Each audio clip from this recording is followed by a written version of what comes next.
Rising inflation, rising gas prices, and rising interest rates. There are growing concerns about the state of economy as we are now and whether we're headed toward a recession. Some analysts say that we're already experiencing one.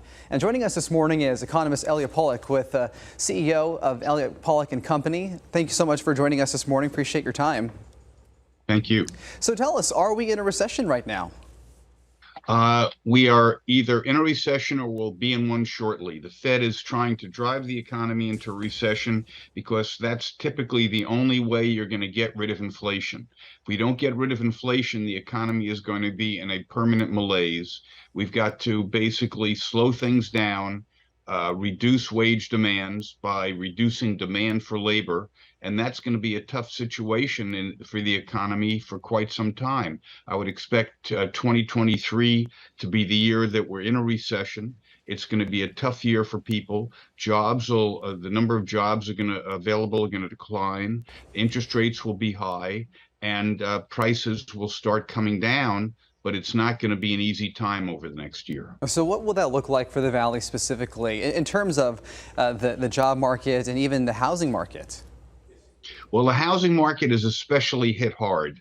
In fact, by increasing interest rates, you're trying to get interest-sensitive sectors such as housing, such as autos, such as most consumer durable spending and plant and equipment spending to slow down by making it more expensive, by making it tougher, and by affecting the average person. And the average person is going to be affected not only by fewer jobs, but psychologically by seeing layoffs, seeing people at his company having to lose their jobs. And it's going to be generally a difficult situation until inflation comes down, at which point the Fed will reverse its policy and interest rates will come down. But 2023 is not going to be a pleasant year, especially if you're in an interest-sensitive sector.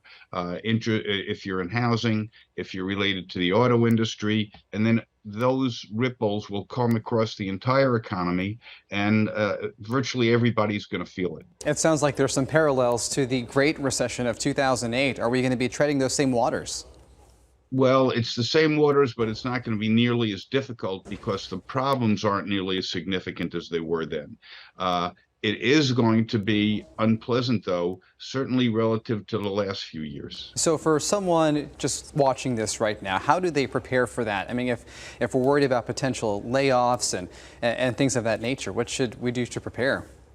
Well, what you do to prepare is get as liquid as you can, cut unnecessary expenditures, and sort of pull back for a while until you see that you are in good shape.